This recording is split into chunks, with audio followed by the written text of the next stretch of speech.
The key to building your brand and audience, consistency and authenticity. You're going to love this conversation with Diane Diaz and Sydney Cummings on this episode of the Speaking Your Brand podcast. More and more women are making an impact by starting businesses, running for office, and speaking up for what matters. With my background as a TV political analyst, entrepreneur, and speaker, I interview and coach purpose-driven women to shape their brands, grow their companies, and become recognized as influencers in their field. This is Speaking Your Brand, your place to learn how to persuasively communicate your message to your audience. Hi there, and welcome to the Speaking Your Brand podcast. This is your host, Carol Cox. It's no secret that consistency and authenticity help you to build your brand and grow your audience. I'm sure you've heard that before. We've talked about it here on the podcast, that being consistent with your content and where you're putting your content out, and also being authentic, being real, being vulnerable is a way for you to connect with your audience. And yet sometimes we, and I include myself in this, forget this and we look to new tactics and new channels, jumping from one to another, hoping that one of those will have the magic solution. And the magic solution I have found, and you may have found this as well, is not a fancy email funnel or the latest Instagram tactic or pushing out more generic content. The magic solution, the magic wand, is you. It's your thought leadership that sets you apart. What matters to you, your values, what shaped you, what you want to see changed, and the people you want to help and impact. And thought leadership requires publishing content consistently on one channel, at least one channel to start off with, whether it's a podcast, a blog, articles you write for a particular outlet, YouTube videos, a LinkedIn live show, and so on. Select one channel, get really good at it, do it consistently for a long period of time, and then open yourself up on that channel. Let your audience get to know you more. Develop an audience on that one channel, and then after a good long while, you can select another channel, another platform to start building there. I've been podcasting for over 4 years every single week, and I've definitely seen the benefits and the opportunities that come because of that consistency. I've also seen the growth that has come from opening myself up like I did last summer in episode 185. I'll include a link to that in the show notes if you didn't have a chance to listen to that one yet. And this is exactly what our guest today, Sydney Cummings, has done. You'll appreciate her honesty and authenticity, from sharing why she almost said no to doing a TEDx talk to the advice that a rep from Nike gave her about building a personal brand. Sydney Cummings is a YouTube sensation with over 1.1 million subscribers on her YouTube channel, which she built organically over the past 3 years by uploading a new workout every day. Talk about consistency. Recently, Sydney did give that TEDx talk called Resilience, How to Emerge from Your Tragedies Stronger, which was her first experience with public speaking. Way to go all in with doing a TEDx talk. And Sydney was invited to give this talk because the organizers at UC Davis heard about her and her story. This is how consistency and authenticity can build your brand and lead to opportunities. So our lead speaking coach, Diane Diaz, has been following Sydney for a while, doing her workouts, and invited Sydney onto the podcast to talk about Sydney's TEDx experience and how she has built her brand over the past few years. So you're going to really enjoy the conversation between Diane and Sydney.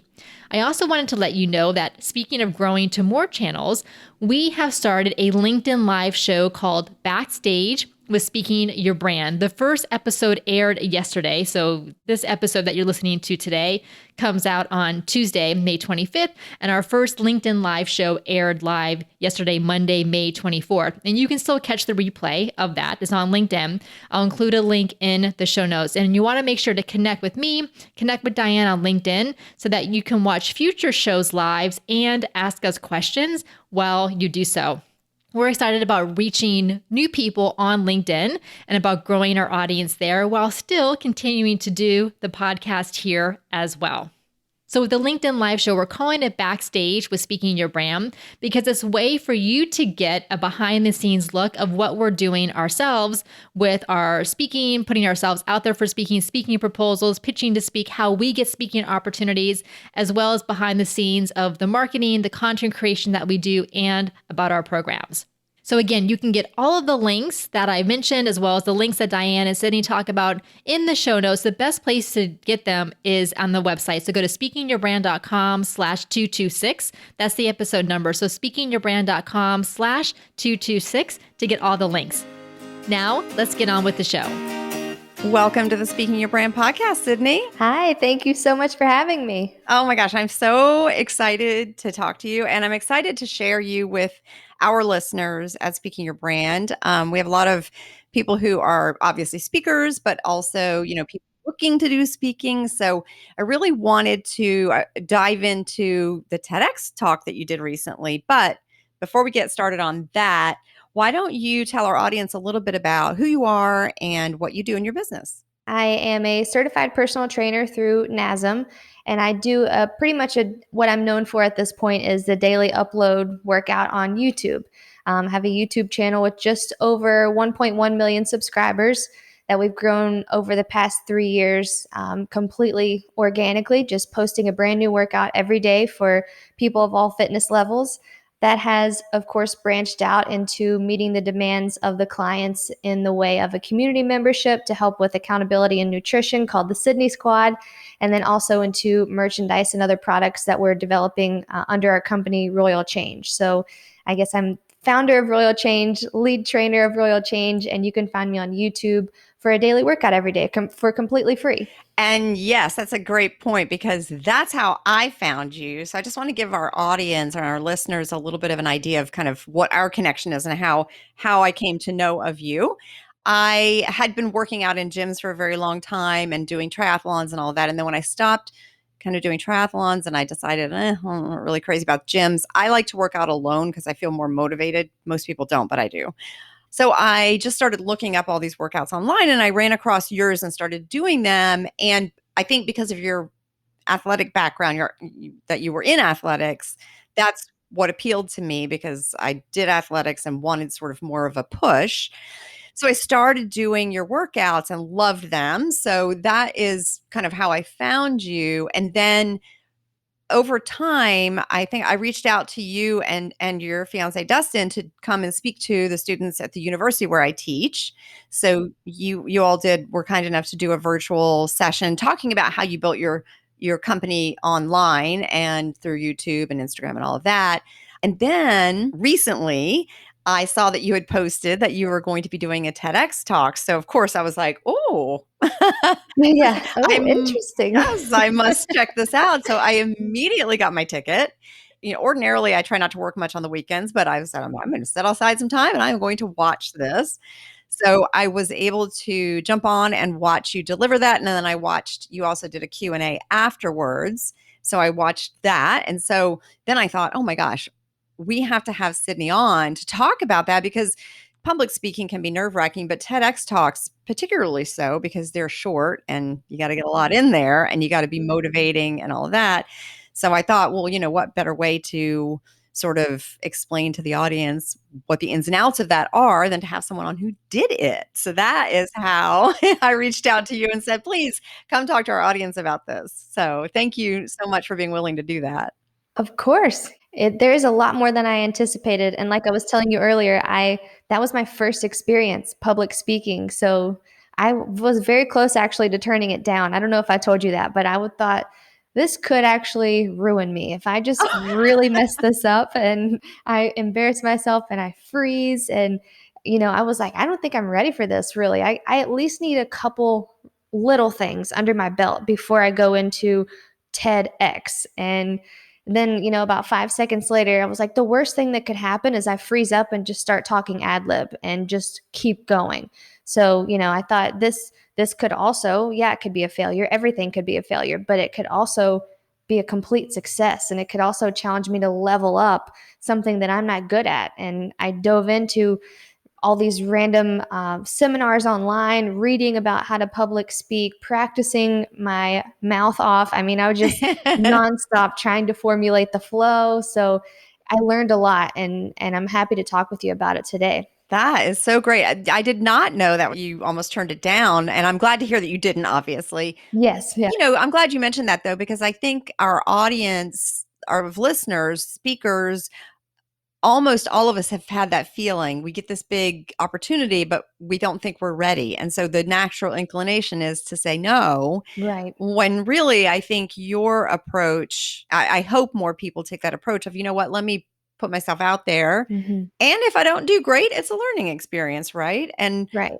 but at the end of the day, I hope that, and we'll share the links to your TEDx talk in the show notes, because I hope people will go watch it and they'll see, for someone who that was your first talk, you did amazing. Oh, thank you. TEDx talks are very challenging because it's just the nature of how short they are, and trying to remember everything. So let's talk a little bit about, and I'm curious about this, and I know our listeners will be too, but let's talk a little bit about, how did you come to get the opportunity to do that TEDx talk? What happened that it came kind of into your purview there? I got an email from one of the girls that's hosting the TEDx talk. I did TEDx UC Davis, and she reached out to me and just, basically said, "Hey, we love your story. We've checked you out online. We would love to have you do a TEDx talk here for TEDx UC Davis on this date." It was May 10th, I think, or April 10th. And she mentioned that the theme was exploration, which initially I thought, how am I going to make up a story about me being an explorer, because I'm really not, in a way that I don't know. I just was overthinking it a lot. But she sent me an email and just asked if I would even be interested, if there was any interest in doing it whatsoever. And like I mentioned, my first thought was, oh no, no, no, no, not me. Maybe you meant to send this to someone else, but I have zero experience public speaking. So I sat on that for about 5 minutes, and then, talked with Dustin, talked with our team about it. And I just thought, there's no reason whatsoever that I can't be better than what I am right now. If I have 2 months to get this thing written and rehearsed and learn how to present it, I'm just going to do my best. And in that process, I'm going to learn a lot. I'm going to expose myself to training, to watching other people talk, to listening to the cadence of a TEDx talk, to listening to the energy and the pitches that other people give during the talk, because I'm used to a very high energy workout where I'm pumping you up and I'm trying to pump you up more, and it just escalates throughout the whole workout. So I had to learn a lot about presentation, and I just knew when I got that email, yeah, there was doubt, but there was also in the back of my mind a bigger possibility for me to do something that could set me up for, number one, constant learning, and number two, something that I can always get better at. I think as an athlete, and you can relate to this, there's always that kind of desire for adrenaline. And I think that was what pushed me the most, is just taking a big leap that's super scary and thinking, prepare your butt off and do your best, and let's see what you can do. That's great. And so, was it totally out of the blue, or did you have a connection to the person who reached out to you? Did she do your workouts? Was there any sort of connection there? No, I don't Interesting. know where the connection was. I don't think they did my workouts. I just got an email and they said they had seen my story, and that's all I know. So I'm not sure where the connection was. I'm sure in some way it was YouTube related, of course, but I'm not sure. Well, I think what that shows me, because I know you, and I hope when our listeners check you out, you have a lot of visibility on YouTube, a lot of visibility on Instagram. So I'm certain someone's, like you said, saw something, which is great, which we always talk to our clients about: visibility as a speaker and positioning yourself, in the way you want to be seen. So I think that speaks to that. So that's great to know. Had you wanted to do speaking before this opportunity came up and just hadn't explored it yet? I had. I thought, like I said, I thought it would be something where I would challenge myself to do something small first, like go to someone else's conference and be one of the speakers. Because like I said, I'm super great at going ad lib, and I thought, oh, if someone were to ever ask me to tell my story at a conference, I could get a framework, and then I could go there and play around and feed off the audience's energy. And I thought for sure that's a super feasible extension of our business, to where everything in our business runs off of kind of mine and Dustin's story. So I thought in the future I would do it, but I definitely wasn't prepared to start it. Yeah, I know, I can understand that.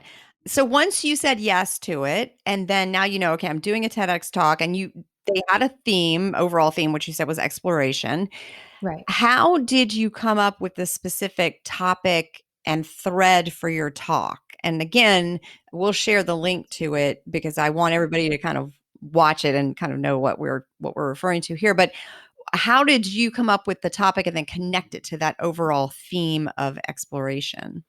Well, luckily, she told me I didn't have to venture down the exploration path. That was Oh, an initial stressor for me because I probably knew as soon as I got that email what I was going to talk about, or the message that I was going to try to give to people to kind of take away and do, something that challenges them to be stronger. But I kind of eased into that in our first, I think we had probably 10 Zoom meetings from first email to speech execution.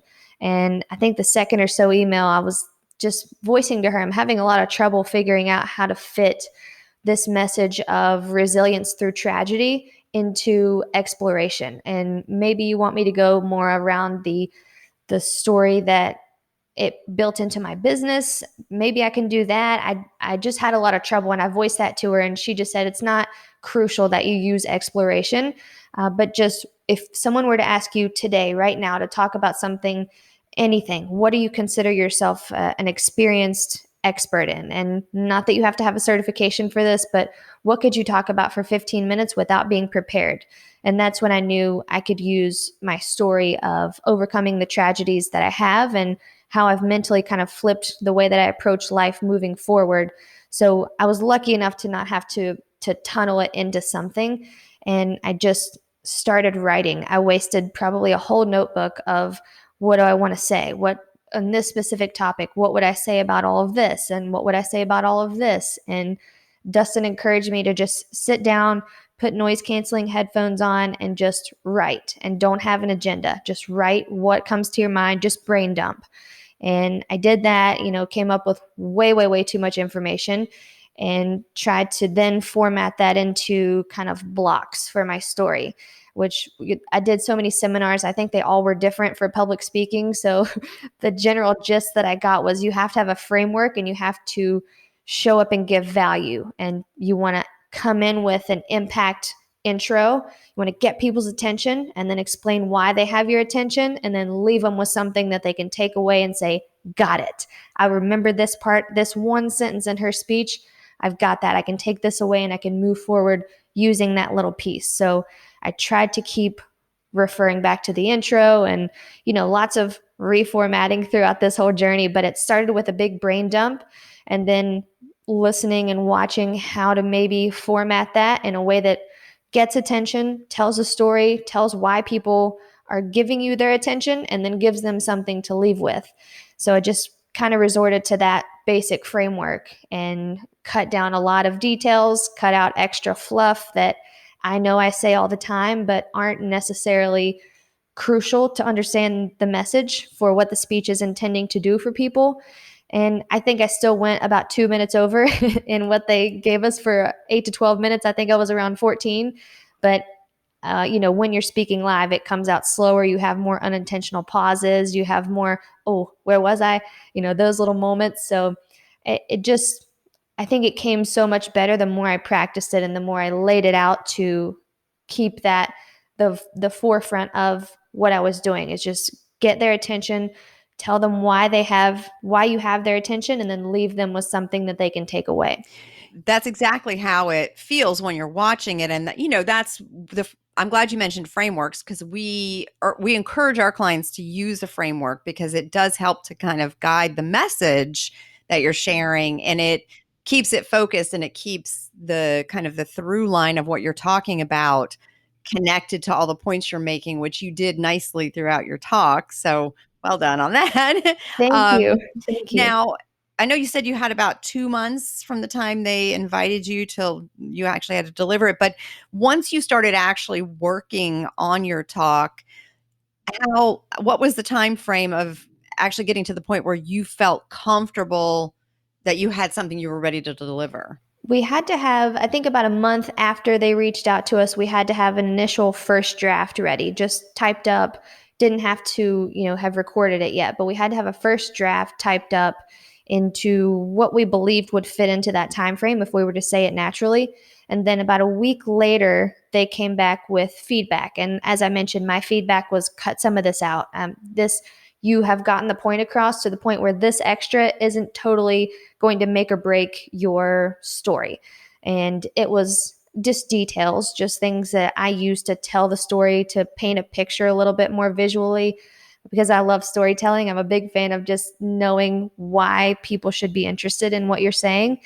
But it was a lot of cut down and get a more impactful intro.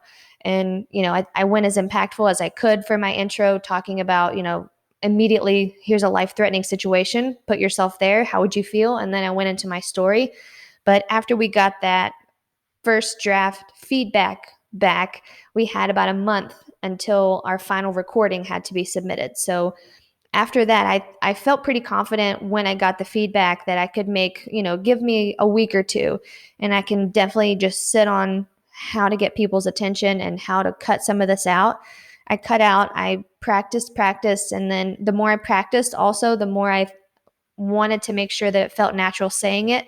So I did end up switching some things around to flow a little bit better. Because when you tend to have a time of like 12 minutes, it's super easy to kind of ebb and flow kind of in and out of the story and get too caught in details that maybe mean a lot to you, but don't necessarily keep the audience saying, oh, what else? Oh, give me more. What's after that? Oh, that's so interesting. So had to cut some of that out and flipped a couple paragraphs around to where I think about 2 weeks before my recording, I had what I thought was, if I could just memorize this, I'm good. I feel confident in it. I feel like I'm naturally going to flow through this. And when it comes to the recording, I can have, maybe 6 to 10 bullet points that I'll know how to get through this point, and it'll flow naturally, kind of like if you were a dancer and this 8 count flowed right into this next 8 count. So I think it was about 2 weeks solid of just reading this speech. I would film myself saying it. I would voice note myself and just listen to it in the car on the way home so I could see, how does it sound? What flows next? And then I think I never felt fully ready, even on the day that we were recording, but I felt confident in that I could make it work. I don't think anyone ever feels 100% like this is already going to go flawless, but I felt confident enough in my preparation to have that lead me through the actual execution of it. Yes, that's a really great way that you described it, is that most people don't ever really fully feel 100% confident, like, oh, I know all of it and it's going to be like, Right. I've said it 100 times. And it won't be, because you haven't said it 100 times. You've said it a lot, but not in the format, not delivering the whole thing, not to the audience and all of that. So I think your flow was really good. So I'm glad you mentioned kind of how you said it, recorded it, listened back to it, reset it, reworked the flow. We do with our clients when we're working on things like TEDx talks. It is very important, because of the short time frame, to have a clean flow. And so that, like you said, when it's your story, you can easily meander, but you have to think about the audience and what they're going to engage with, and then make sure that you cut out all the extra stuff. So it is nice, like with the TEDx talk, to have the people on the other end from TEDx helping you, saying, no, cut this, because then you have to kind of refocus. Yeah. I bet that feedback was probably really good, right? It was, yeah. I think I envision, and I do this as a personal trainer as well, I think of every possible person that could be watching my story, and this detail might pull more for this type of person, or this detail might get this person more engaged. And at the end of the day, it's just about attention and experience. If people are into it and you can keep them into it and they know why they're even into it, that's everything. And I don't think anyone expects it to be seamlessly perfect or, absolutely world altering in that 10 minutes, but they need to leave with something, like a goodie bag of, I can use this in my own life. Not, I think I tried to overgeneralize to meet the minds of too many people, when the approach, the energy, and the takeaway was what I kept trying to tell myself. Yes, that's great. Yeah. I felt like you accomplished that in your talk. Oh, thank you. So let me ask you this question, because I know I've watched your TEDx talk, and I already knew the story. And then once you shared it, I'm like, well, that makes sense that she would share that story, because it's very impactful. But you did share two very personal stories. So my question is, and I know that our listeners will be curious about this, because this question comes up a lot when we work with our clients, this idea of sharing very personal stories. It can be hard to do that, and it can feel very vulnerable and exposing. How was that for you to do that? And did you have any challenges in sharing the story? Did anything you had to work through? Did it feel uncomfortable, comfortable? What was that like? It was definitely uncomfortable, but at the same time, the thing that people take away, or the thing that people get into stories or speeches for, is not necessarily the professionalism or the idea that this person's better than me, but I think if someone can hear that, oh, I understand, I've been there before. I think that's why I continue to tell my stories. And not that I wish tragedy on anyone, but in some different way, everyone has gone through something life altering in all of our years of living. I've lost my brother. I think pretty much everyone has lost someone super close to them, or relatively close to them. The shooting, maybe not necessarily the technicalities of that incident, but injury, of recovery, of anything like that. And I think the best speakers get you to see yourself in their messaging, in their predicaments that they've learned how to get through. And I wanted to show up and say, listen, I'm just like you. I didn't have any jokes to like break the ice. I came in with kind of like an impact punch, but then I tried to dial into, hey, I'm just like you. I've been through hard things. I even asked the audience, if I were to ask you right now, have you been through something really terrible?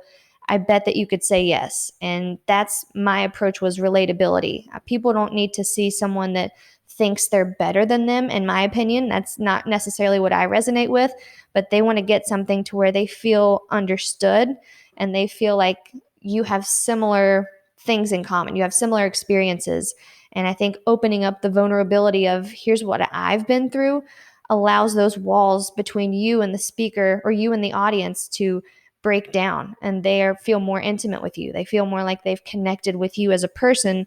Therefore, in my mind, they were more likely to stick around and get some messaging from me, versus me trying to act like I'm a superior figure. I just want people to know that they weren't alone, and hopefully learn from how I've gotten through things in what I've gotten through. And I think, I forget who said it, but it was a while back, of the best speakers aren't people that focus on superiority, but relatability. Yes, absolutely. That's a really great point, because we talk about this idea with our clients and to our audience about taking your personal story but universalizing it to your audience, because like you said, and for our listeners who don't know this, and once you go watch her TEDx talk, you will, but Sydney was shot.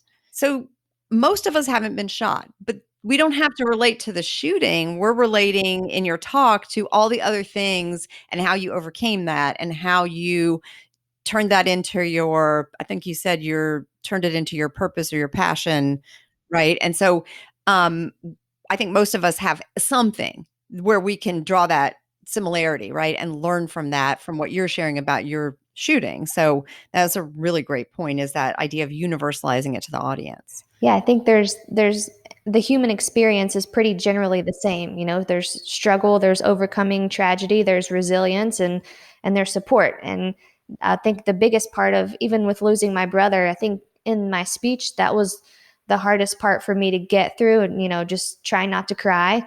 And I've talked about it so many times, but when you know that this is reaching so many people, it gets very real for you. So I think in that moment where I paused, I initially had planned to pause right after saying, my brother passed away. And like she said, if you listen to the speech, you'll hear this. But right after that, the pause was also to kind of catch my breath and hold my tears back and just recompose myself. But the human experience is that everyone has gone through tragedy. They've experienced tough times, and kind of what you do with it was my message for my talk. And like you said, it doesn't have to be specifics.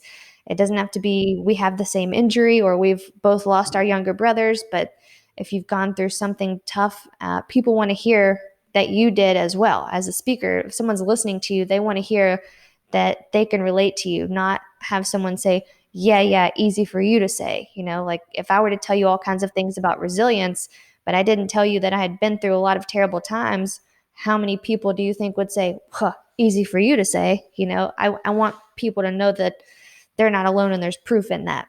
Yeah.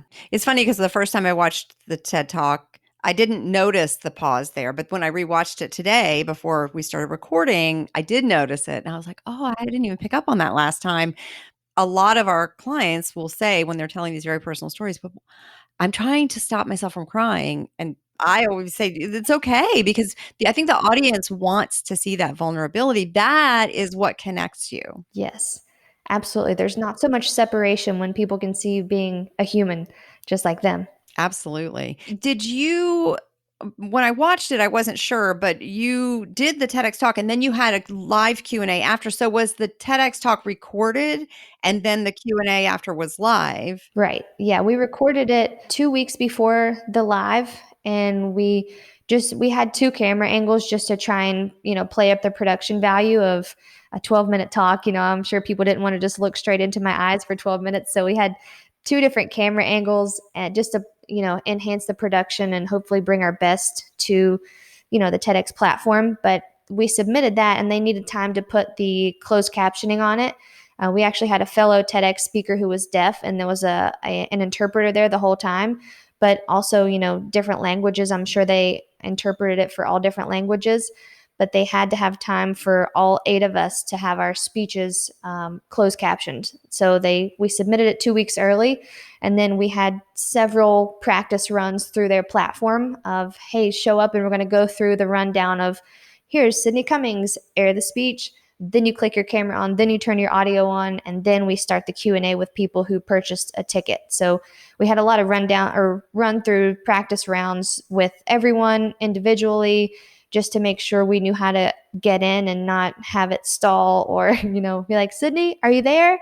Hello? We didn't want to have too much of that, which there were still some technical difficulties as technology goes. But yeah, it was 2 weeks out. And then the live Q&A, they told us basically we have a 40-minute window to air the speech and then fill the rest of the time with Q&A. So I was super confident with the Q&A because I do that every day. But the talk was something, watching it, I had to watch the whole thing right before I got into it. And I even got a little emotional again, just listening to the story, just being grateful for the opportunity and listening to people's questions. It was just an incredible experience that I'm so glad I did not pass on and just, put on a brave face and did my very best. I'm glad you didn't pass on it too, because I think the other reason I'm not only because you did a great job, but also because I think it's a really great example for our listeners to know that you don't have to have had any experience with speaking to speak or even to do a TEDx talk, right?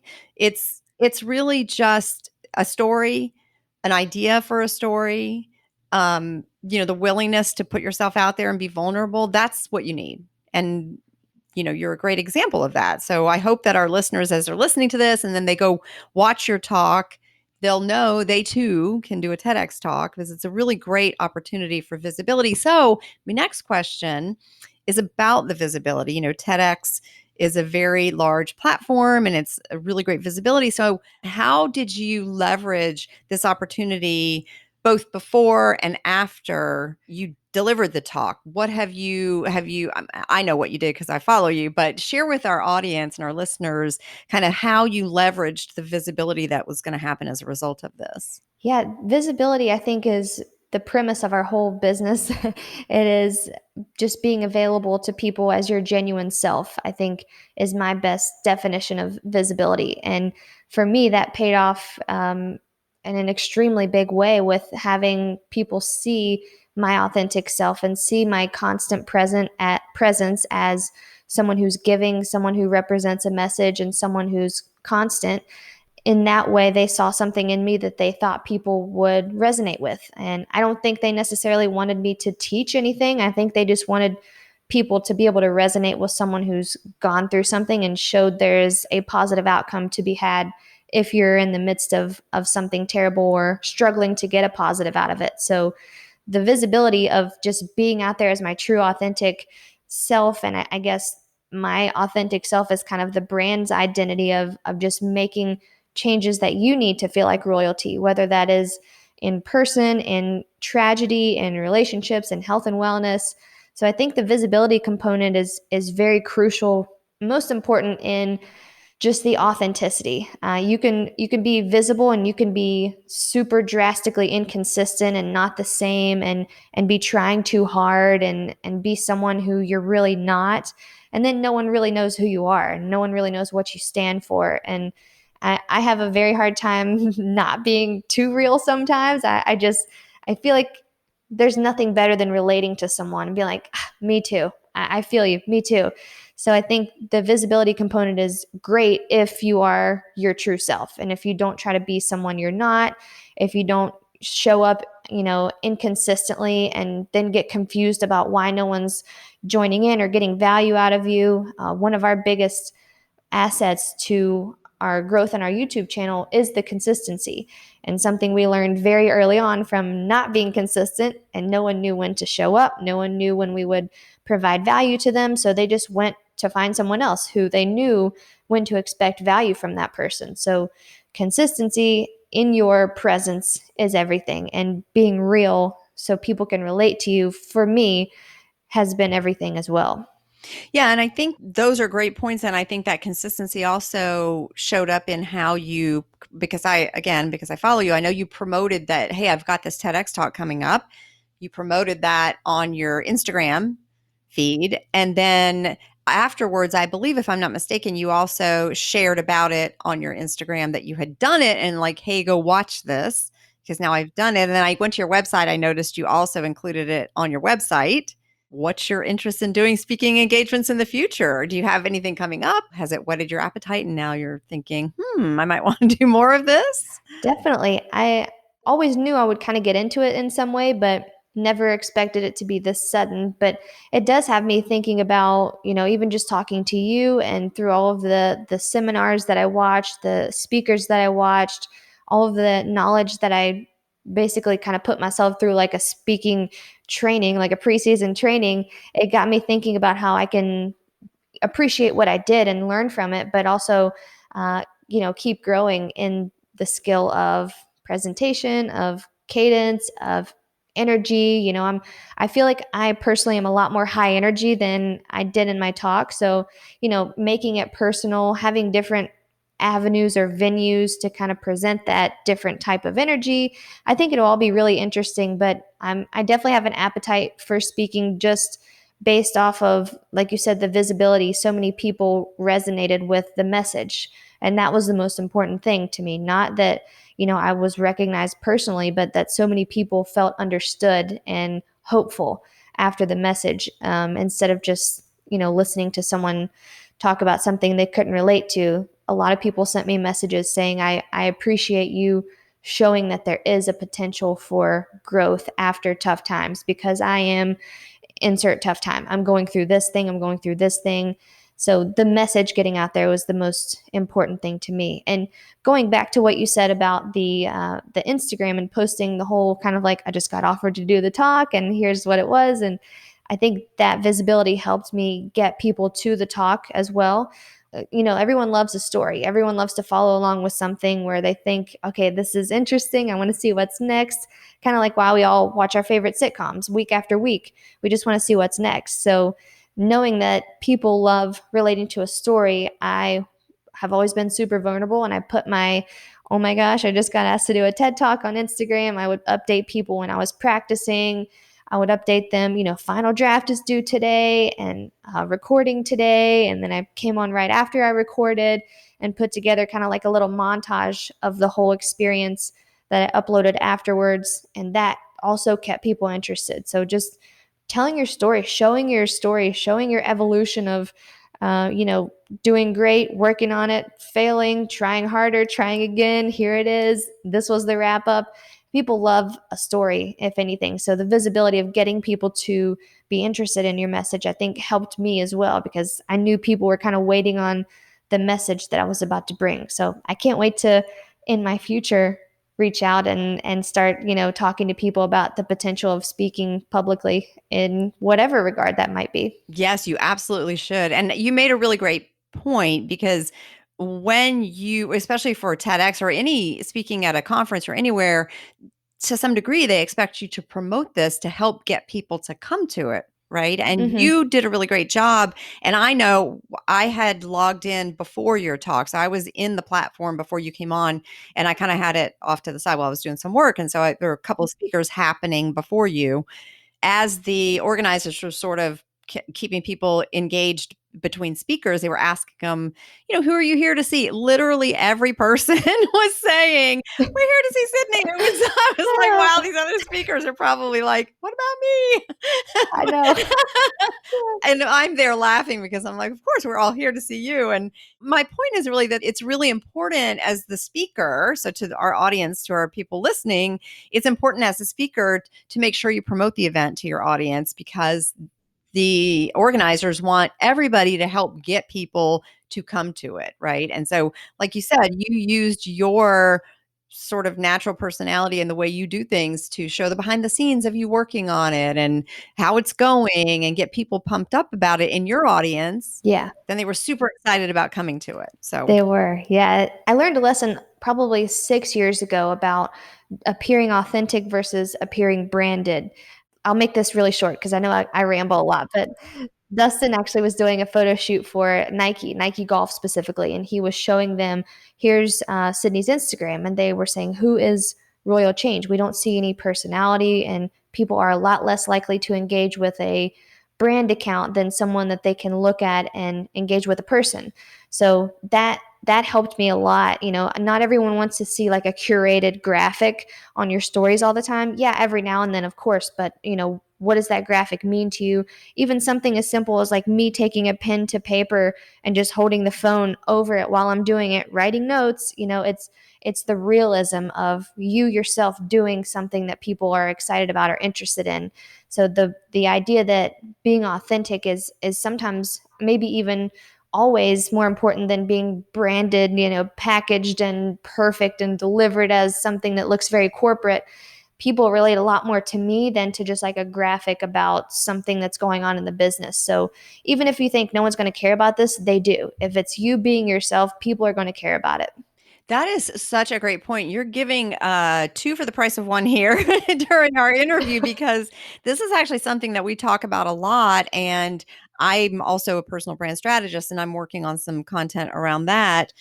And so this idea of positioning yourself as you, the person, versus, the question comes up often, do I promote my business or myself? Well, people connect with people. So yes, you have Royal Change, but we connect with Sydney. Right. Royal Change is great to know about, but they're coming to do your workouts. They're coming to the TEDx talk to see Sydney, Right. not to see Royal Change. Right. Yes, they will support that. They want to see you. And I love that you mentioned that, because it is so important. And I love that you mentioned that Nike said that, because Yeah. obviously that personal connection, that human connection that we make with the human being behind the business is what draws people in, whether Mhm. it's to your business, to your Instagram, to your YouTube, to your TEDx talk, whatever it is, it's that human connection. So, Yes. so glad you mentioned that, because I think it's very important for our audience to understand that you don't have to share every single personal detail of your life, Right. but the more you can be human and vulnerable, the more effective that connection is going to be. And then people will come to your talk because Yeah. they know Sydney. Exactly. And I think once people get invested in you, they will share that. And especially if you're providing value, I think it's 90% I'm going to share this if this would provide value to anyone. And you might not think it will, but something as simple as my breakfast that I literally make every single day, someone new sees my story all the time and is like, aha, that's really a great breakfast. That'll work for me now. That'll help me eat healthy. 10% of it is, fluff, me and my dog, because people are, people are people and they like to relate to that. But as long as the majority of your content is, here's a healthy breakfast option, it's providing value as simple or as complex as your audience is, as beginner or advanced as your audience is, throughout that whole range and that spectrum, you want to give value to all those people. So simple breakfast all the way up to a scientific explanation of progressive overload, someone's getting value out of that. So as long as it's mainly value driven, I think you can't go wrong. I'm so excited for you and your speaking journey. And I just want to thank you so much for sharing with us about your TEDx experience and how you went through that whole process. And so tell our audience, where can they find you and connect with you online? You can find me on YouTube under Sydney Cummings, brand new workout every single day for all fitness levels. You can find me on Instagram at Sydney Cummings _, where I give a lot of behind the scenes of, filming these workouts, my healthy lifestyle. And then you can also find us at our website, royalchange.fit, for all of our merchandise and our programs. We are right in the middle of the Summertime Fine 13-week program right now on my YouTube channel, which is a fantastic progressive program that's been our most successful program every year for helping people establish strength and healthy lifestyles. So if any of that would add value to you, I would love to help you. And I can attest to that because I've done your workouts quite a lot, and they honestly got me in the best shape of my life. So I would encourage everybody to go there and check that out. So thank you so much for your time, Sydney. Thank you for having me. Thanks so much to Sydney for coming on the podcast. And thank you so much to Diane for hosting this episode. Didn't she do a fabulous job? You can catch Diane and you can catch me on our new LinkedIn live show called Backstage with Speaking Your Brand. Be sure to connect with us on LinkedIn so that you don't miss future shows that we do, so that you can be there live and ask us questions or catch the replays. The links to connect with us on LinkedIn are in the show notes. You can find those at speakingyourbrand.com/226. Until next time, thanks for listening.